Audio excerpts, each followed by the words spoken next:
Assalamualaikum warahmatullahi wabarakatuh. Bismillahirrahmanirrahim. Alhamdulillahi rabbil alamin. Alladhi khalaqal mauta wal hayata liyabluwakum ayyukum ahsanu amala. Asyhadu an la ilaha illallah wahdahu la syarika lah.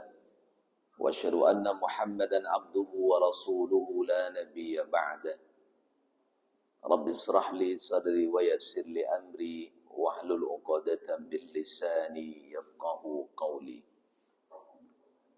Kaum muslimin wal muslimat sidang jamaah subuh Masjid Nurul Huda yang dirahmati dan semoga dimuliakan oleh Allah Subhanahu wa taala. Kembali kita lafazkan ucapan Alhamdulillah sebagai pertanda syukur kita kepada Allah di atas segala himpunan nikmat dan kasih sayang yang Allah cucurkan kepada kita semua. Sehingga pada hari ini kita Allah takdirkan memasuki ibadah puasa yang hari kelima.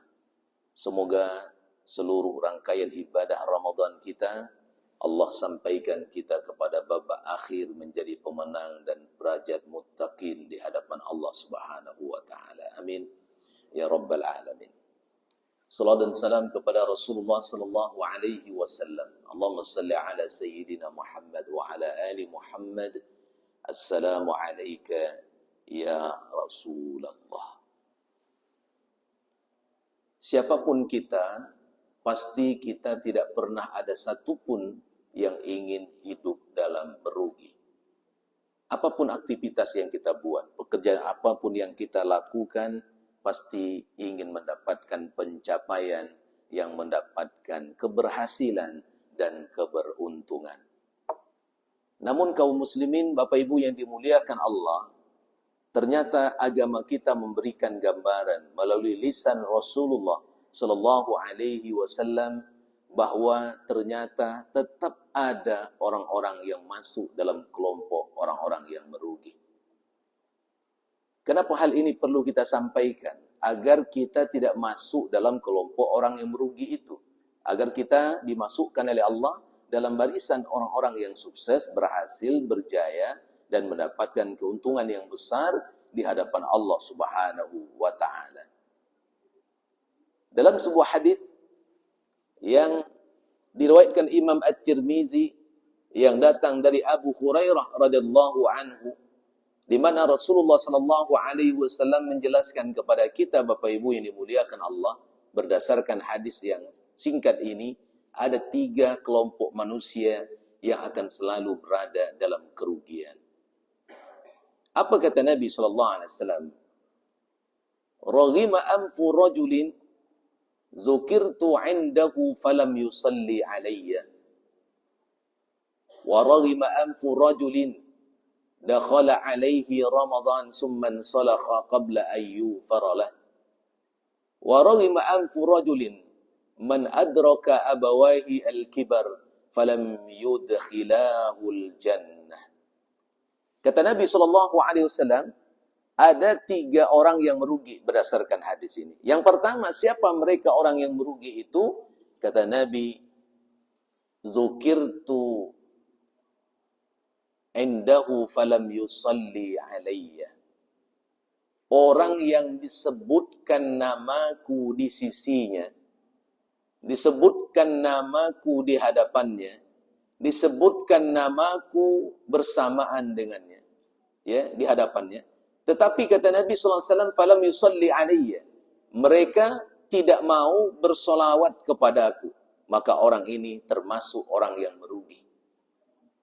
Dalam hadis yang lain disebutkan, orang yang apabila disebutkan nama Nabi Muhammad, mereka tidak mau bersolawat kepada Nabi, maka terhitung kepada orang yang sombong. Maka kemuliaan nama Nabi Muhammad SAW yang begitu luar biasa itu, mendatangkan kebaikan yang sangat luar biasa. Setiap disebutkan nama Nabi, maka kita disuruh untuk berselawat kepada Nabi SAW. Makanya kalau didengarkan nama Nabi Muhammad disebutkan, maka kita harus dan wajib mengatakan Allahumma salli ala Sayyidina Muhammad wa ala ali Muhammad. Allahumma salli wa sallim wa barik alaih.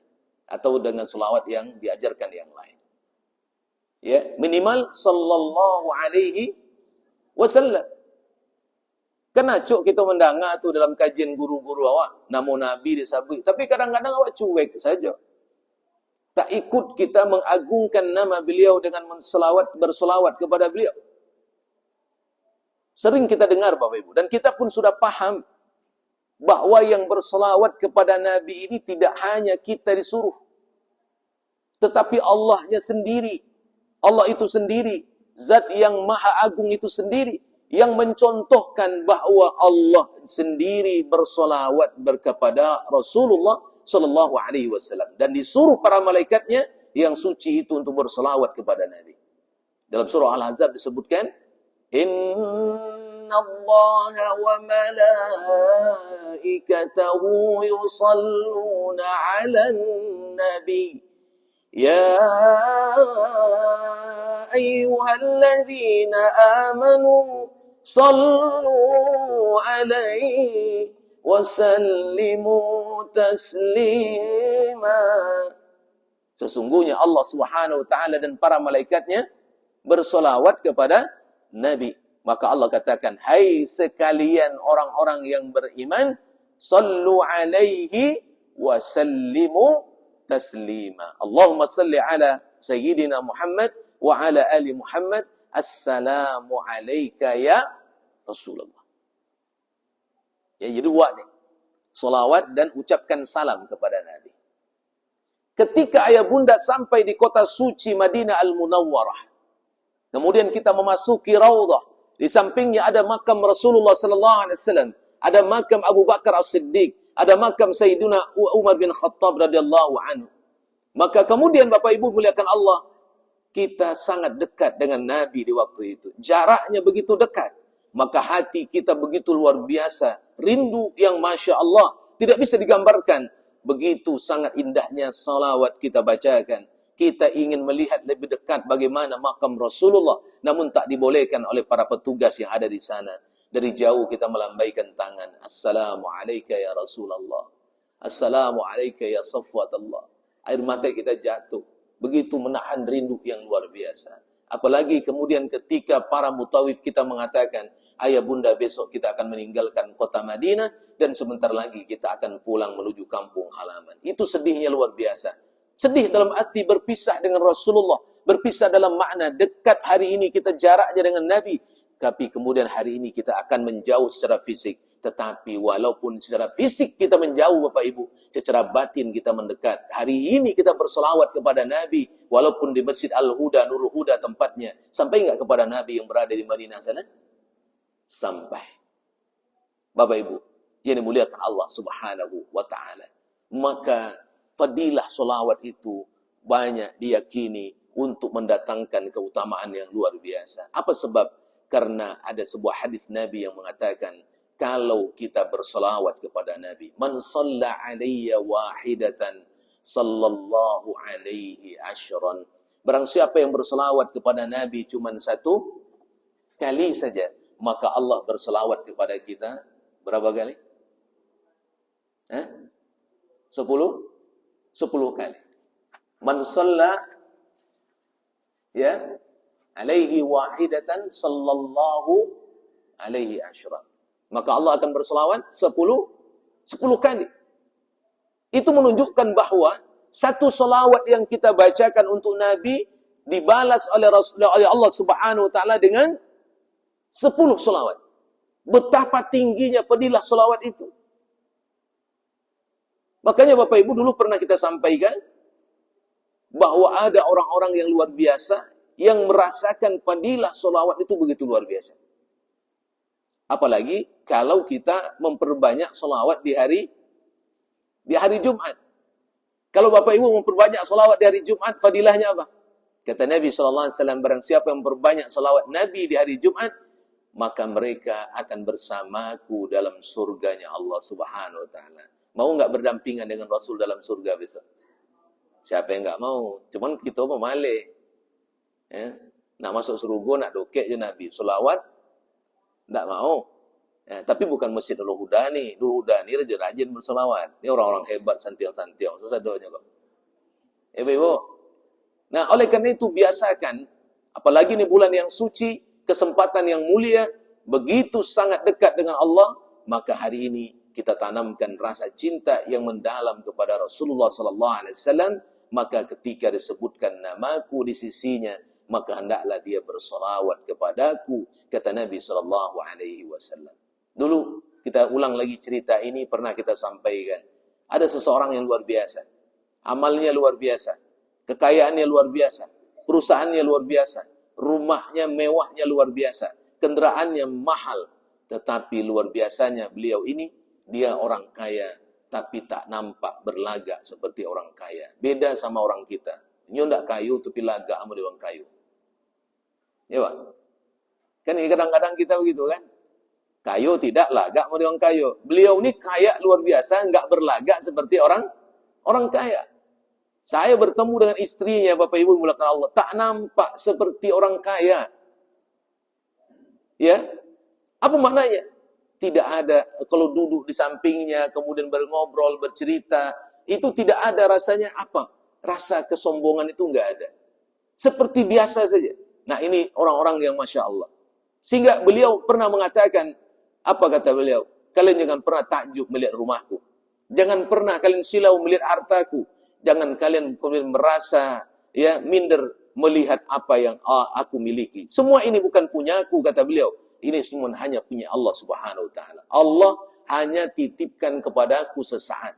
Kalau Allah tidak mengambil semua hartaku dan semua apa yang ada hari ini dalam hitungan menit dan bahkan lebih cepat dari itu, Allah habiskan semua, bisa tak ada lagi yang tersisa. Tapi yang tak boleh habis dalam diri kita adalah keimanan dan kecintaan kepada Allah dan dekatnya kita kepada Rasulullah sallallahu alaihi wasallam. Adanya atau tidak adanya harta, bergelimang atau berlimpahnya harta, atau diuji pun dengan ujian dan sedikit musibah, itu tidak menanggalkan keimanan kita kepada Allah. Yang tidak boleh hilang adalah kecintaan kepada Allah, kata beliau. Jadi saya bertanya, kalau begitu apa sih amalan Pak Haji? Saya sejak dulu, kata beliau, sudah lazimkan mengamalkan istighfar itu minimal 1000 kali sehari. Saya tambah dengan selawat Nabi minimal 1000 kali sehari. Ya, jadi ternyata beliau ini sudah lama sekali mengamalkan apa yang diajarkan Allah dan Rasulnya itu untuk membaca istighfar 1000 sekali sehari. Kemudian selawat Nabi 1000 dalam sehari semalam. Kita berapa Bapak Ibu? Alhamdulillah 2000. Masya Allah. Ternyata lebih hebat. Ya. Beliau mengatakan kalimat yang kemudian membuat kita berpikir. Apa kata beliau? Manusia lebih yakin dengan rumus makhluk ketimbang rumus Allah yang menciptakan makhluk. Apa maksudnya Pak Haji? Dia bacakan surah Nuh. فَقُلْتُ اسْتَغْفِرُوا رَبَّكُمْ إِنَّهُ كَانَ غَفَّارًا يُرْسِلِ السَّمَاءَ عَلَيْكُمْ مِدْرَارًا وَيُمْدِدْكُمْ بِأَمْوَالٍ وَبَنِينَ وَيَجْعَلْ لَكُمْ جَنَّاتٍ وَيَجْعَلْ لَكُمْ أَنْهَارًا. Ini rumus Allah, kata beliau. Allah yang memberikan jaminan. Kalau kalian banyak lisanmu beristighfar, maka wayumdidukum bi amwali wa banin. Allah akan limpah ruahkan kekayaan dan hartamu. Allah akan tambah semua hartamu, kata Allah. Ini bahasa Al-Quran. Yakin enggak? Maka saya meyakini ayat ini dengan 100% tanpa keraguan. Yang penting saya amalkan ayatnya. Dan saya amalkan dalam kehidupan saya. Dan saya yakini dengan janji Allah Subhanahu wa ta'ala. Dan Allah membuktikan semua itu adalah hak. Dan tidak ada kemudian yang berubah dari janji Allah Subhanahu wa ta'ala. Masya Allah. Kemudian saya tambah dengan sholawat. Kenapa? Dia kemudian mengingatkan hadis tadi. Man shalla alayya wahidatan sallallahu alaihi ashran. Maka ini yang kemudian membuat saya semangat. Saya membuktikan dengan izin Allah. Di depan rumah saya ini ada tanah kosong yang saya sudah lama merindukan untuk saya beli. Bukan untuk menambah pundi-pundi kekayaan harta saya, tidak. Tapi untuk saya wakafkan menjadi kampung Quran dan para penghafal Quran. Namun, nan punyo tanah gon amu menjuara. Bayang awak tu? Awak ni yang membeli nan punyo tanah, ndak mau menjual. Ba pun rayuan ambu buat ndak mau yang jual. Kalau begitu, saya harus rayu Allah yang menaklukkan hatinya, yang memiliki orang yang punya tanah ini. Dan tanah-tanah sekalian bukan punya dia, tapi punya Allah. Aku minta aja sama Allah. Apa amalan dia lakukan? Setiap pulang subuh dari masjid, karena tanah itu di depan rumah beliau, tanah itu sangat luar biasa, cantik. Apa kata beliau? Tanah ini ada anak sungai dalamnya, mengalir air di dalamnya. Kalau itu dijadikan kampung Quran, penghafal Quran, Masya Allah. Begitu indahnya anak-anak menghafal Quran dengan suasana yang sejuk. Di Bandung lagi, di puncaknya lagi, sangat sejuk, luar biasa. Nah, Bapak Ibu melakukan Allah Subhanahu Wa Ta'ala, setahun saya mensolawatkan. Agak butuh lama, mungkin hatinya terlalu keras mungkin. Ya kan? Setahun saya mensolawatkan, Bapak Ibu memuliakan Allah, kata beliau. Setahun kemudian dia datang ke rumah saya. Pak Haji, bambiak lah tanah ambuko, balilah. Barapun Pak Haji nak niom jual gini macam. Pucuk di cinta, ulam pun tibu. Nah, jadi kau nampak beko tu Portuner di tepi jalan nana salawat-salawatkan dia lah. Kalau ika berganti lo tu karayo gue. Ya Pak. Tapi jangan beko datang ke Ustaz Saifullah, lambo salawatkan berkali-kali Ustaz. Nak jo pindah-pindah tu ke rumah, bati alun tu leh. Ya kan? Mungkin bantunya ndak auto dia kira Allah dah. Mungkin yang lain lebih baik daripada mobil tu ini kasih sama Allah. Cuman kita yang ndak tahu terkadang. Ya Bapak Ibu mengatakan Allah Subhanahu Wa Ta'ala.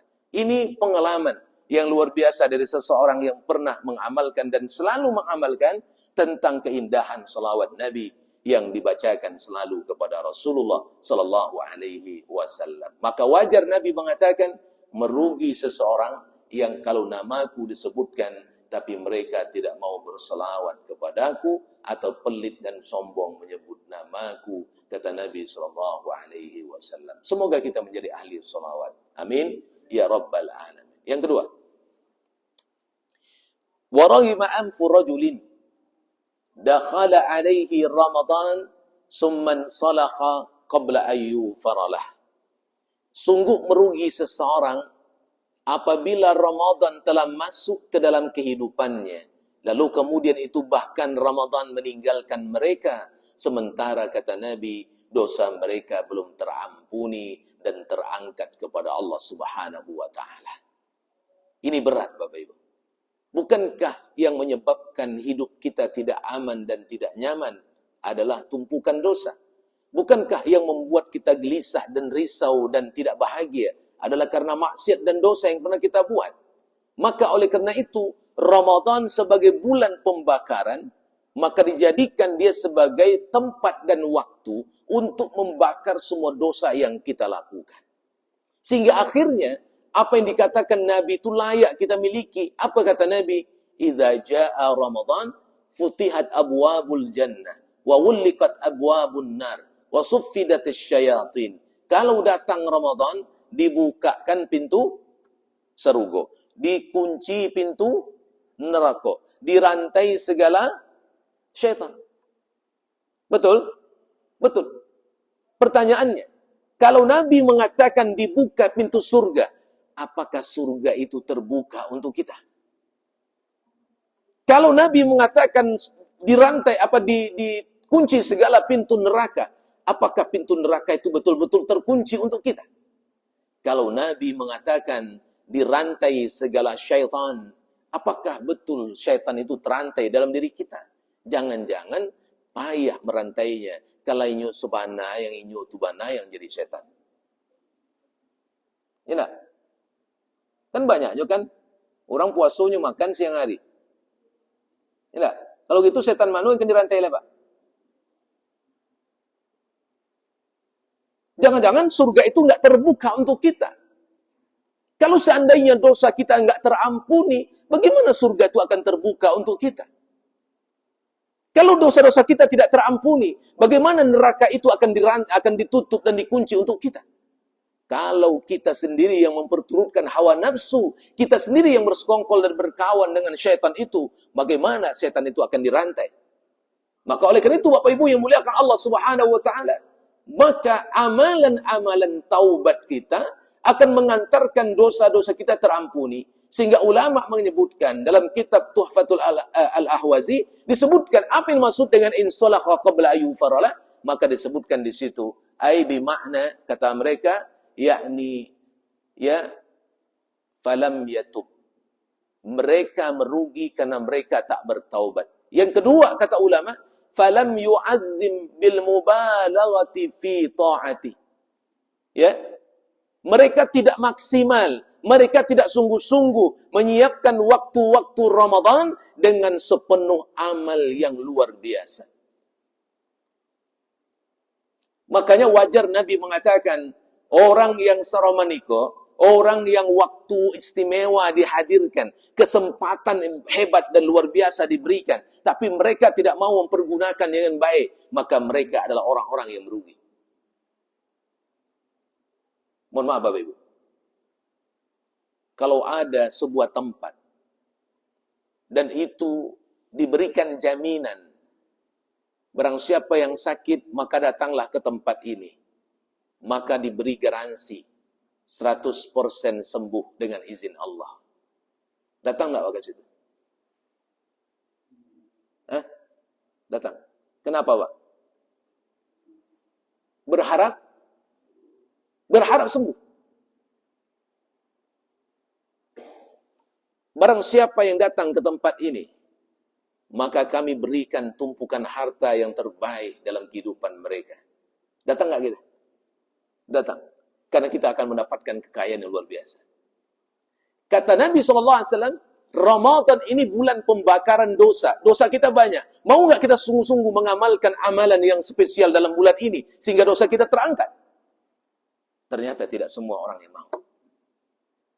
Itu sebabnya kenapa yang diseru itu hanya orang-orang yang beriman, lalu melahirkan pribadi yang muttaqin, karena tidak semua orang merindukan itu. Ada orang cuek-cuek saja dengan Ramadan, ada orang sungguh-sungguh betul-betul mengimani dengan kekuatan iman dan ketakwaannya, bahwa ini kesempatan yang amat berharga, yang tak boleh dilewatkan.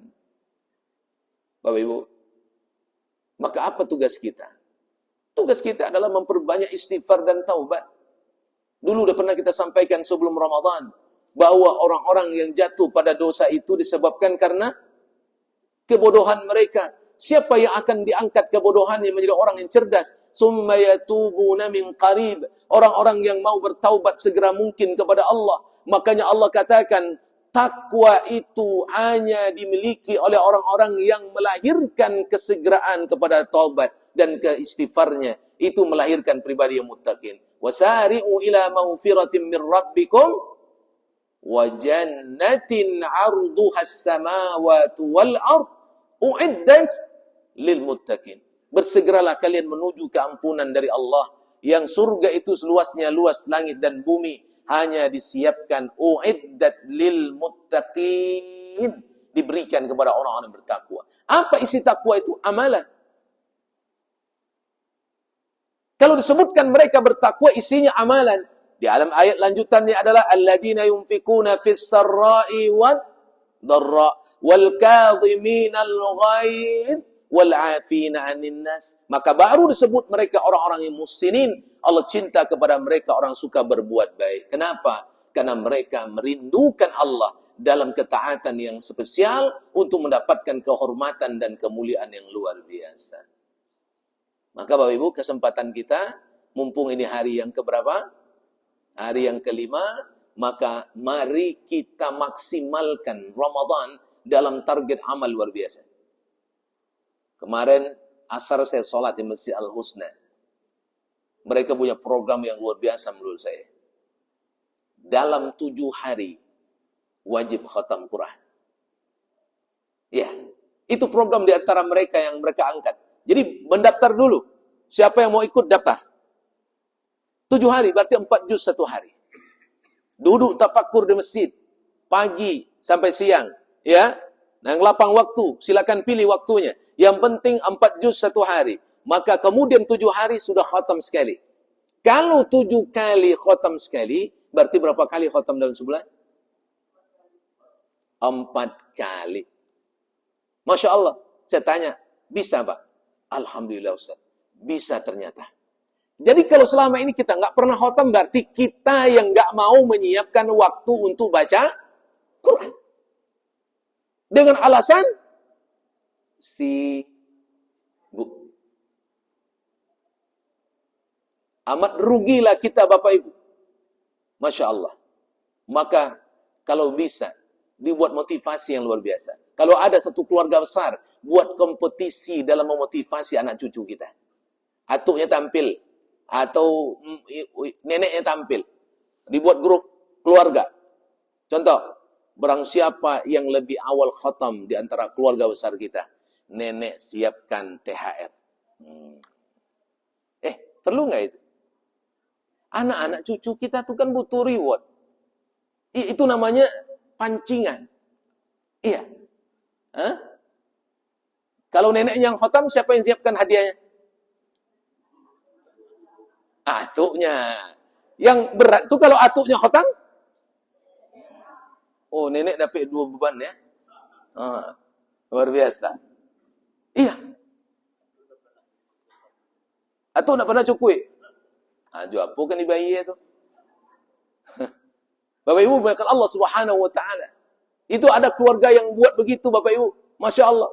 Ya, dibuatkan target, dikasih reward luar biasa. Barang siapa dibuat grup keluarga, nanti siapa yang khatam di antara anak cucu, maka kemudian dilaporkan. Maka sering berlomba lah mereka. Niatnya bukan mengharapkan reward itu. Kita luruskan niat mereka. Tapi motivasi itu perlu dilakukan. Kenapa? Karena hidup kita juga untuk mengejar penghargaan yang tertinggi dari Allah Subhanahu wa taala, yakni dibebaskannya kita dari dosa dan dimasukkan Allah ke dalam surga. Kalau dosa sudah terkikis, putihlah dan bercahaya kita, maka layaklah surga bagi orang-orang putih dan bersih. Tapi kalau hatinya masih gelap dan penuh dengan noda, Allah cuci dulu dalam neraka. La putih berhasil, la bida kita diri cuci baru masuk ke surga. Beralam moe. Nah, itu dah tahu betul. Tergantunglah. Oh nak 100 tahun kali 1000. 100 kali 1000 berapa? Kan 1 hari sama dengan 1000 kan? Nah 100 hari kali 1000 berapa? 100.000 tahun. Nah, kalau 100.000 tahun kali 1000 berapa tuh? Hitung salah berapa tahun? Berat gitu. Nah oleh karena itu Bapak Ibu yang muliakan Allah Subhanahu wa taala, maka bulan ini bulan fastabiqul khairat. Bulan ini bulan berlomba dalam ketaatan dan kebaikan. Maka Nabi dikatakan dalam hadis, Nabi itu sangat ahli ibadah. Tapi Nabi sangat taat luar biasa dalam Ramadan. Apa maknanya? Ditingkatkan lebih oleh Rasulullah. Sehingga Nabi dikatakan Nabi dermawan. Tapi Nabi paling dermawan dalam Ramadan. Bukan berarti Nabi tidak dermawan. Tapi dalam Ramadan lebih dahsyat lagi. Kenapa? Karena ini bulan spesial bagi umat Nabi Muhammad SAW. Ramadan, bulan yang disebutkan satu-satunya namanya dalam Quran hanya Ramadan. Syahrul Ramadan. Bulan yang lain tidak pernah disebutkan, tapi bulan Ramadan namanya langsung disebutkan Allah dalam Al-Quran. Itu menunjukkan istimewanya bulan Ramadan. Maka kalau kita enggak isi dia dengan ketaatan yang luar biasa, maka wajar Nabi mengatakan rugi mereka. Karena mereka belum bertaubat dan belum memaksimalkan kesempatan yang diberikan untuk maksimal dalam membuktikan ketundukan dan ketaatan kepada Allah. Maka mari kita basahi lisan kita dengan selalu zikrullah. Boleh hitung Pak, hitung boleh. Hitung untuk diri sendiri boleh, hitung pakai media boleh. Seperti ini boleh. Pakai Bapak Ibu. Ya, untuk melatih diri. Saya enggak perlu dihitung Ustaz. Kayak saya sudah menyatu jiwa saya dengan zikir itu mantap. Ya Pak, setiap napas saya zikir hebat. Tapi kita yang awam nih, ya saya terutama, kadang-kadang harus menghitung dulu manual begini. Untuk motivasi, targetnya mau 3.000 sehari. Ya Allah ini baru 1.500, tinggal 5 jam lagi ya Allah. Itu mau hukum diri namanya, boleh. Mu'aqabah, boleh. Ya kan? Untuk diri sendiri, untuk melatih, tajribat namanya. Tadribat boleh. Nah Bapak Ibu muliakan Allah Subhanahu wa taala. Oleh karena itu, mari jangan jadikan kita termasuk orang-orang yang merugi. Bahkan Ramadan telah berlalu, tetapi dosa mereka tidak terampuni. Makanya kadang-kadang ibu hati awak, inyolah orang yang paling rancak bajunya hari raya. Yang paling harum parfumnya wangi luar biasa. Mengkilik sendalnya hari raya, sajadahnya baru, tapi kemas haji tidak pernah nampak. Ini Pak, rayunya bagus Pak. Bajunya bagus, mewah, tapi ibadahnya tak nampak. Kalau orang-orang seperti ini, dia tertipu, hanya seakan-akan tampil pada satu hari dalam kebaikan yang seakan-akan sudah dimiliki, tapi sebenarnya kosong dalam lompong yang tidak ada yang didapatkan. Makanya berat puasa ini karena ada yang membatalkan puasanya dan ada yang membatalkan pahala puasanya. Jadi puasa itu ada yang membatalkan puasanya, ada yang membatalkan pahala puasanya. Ya, maka kalau di guru kita nanti akan sampaikan apa saja nanti yang akan membatalkan pahala dari puasa itu, maka ada bab khusus yang perlu dijelaskan. Bapak Ibu, ini muliakan Allah Subhanahu wa taala. Yang terakhir, yang ketiga.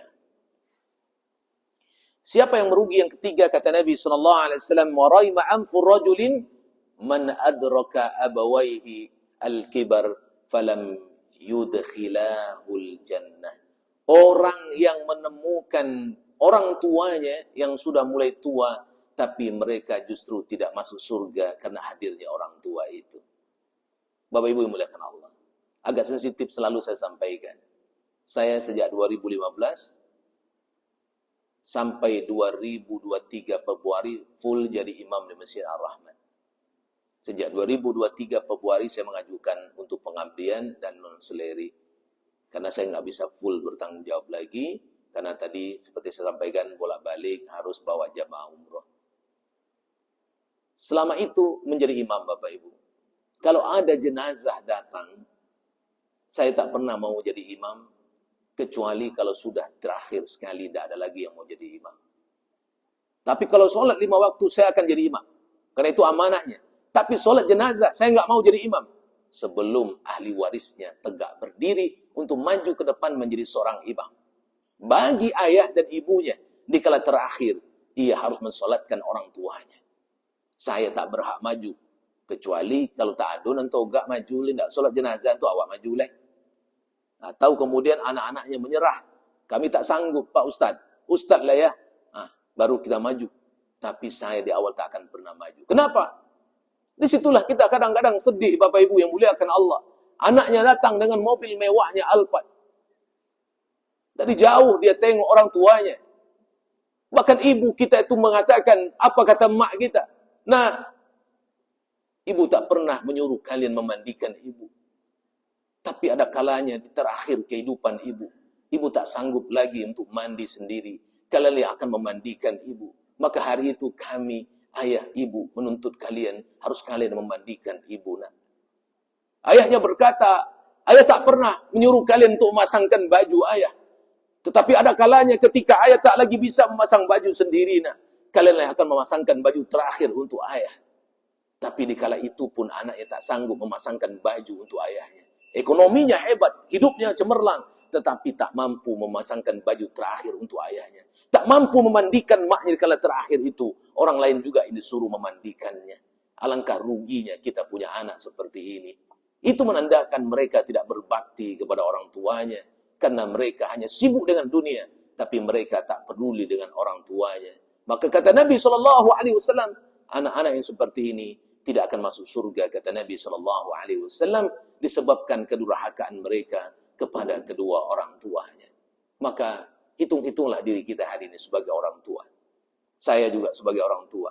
Kita bisa merasakan sendiri-sendiri Bapak Ibu. Kalau anak kita lebih dominan, cering, durhaka ketimbang taatnya kepada orang tua, jangan pernah hanya menyalahkan mereka. Jangan-jangan itu adalah bagian dari kesalahan kita tempo dulu yang juga tidak sayang kepada orang tua, yang akhirnya anak-anak kita juga tidak sayang kepada kita. Birru auladakum tabirru abnaakum. Berbaktilah kamu kepada kedua orang tuamu, niscaya anak-anakmu akan berbakti kepada dirimu. Ya Bapak Ibu, yang muliakan Allah Subhanahu wa taala. Kan banyak akhir zaman ini air susu dibalas air tuba. Orang tuanya dimasukkan ke panti jompo. Iya. Dulu mak kita sejak kecil menyuapkan kita. Kadang-kadang kita Bapak Ibu di tengah tua dan senjanya usia beliau. Pulang kampung kita masih ditanyanya, nak makan apa nak? Apa terogak nak? Biar ibu masakkan. Masih tolok je masak padahal badannya lah lotih. Tapi untuk datang anaknya membahagiakan, masih ingat dia makanan favorit kita waktu kecil dulu. Masih dihidangkan itu makanan hangat untuk kita pulang Bapak Ibu.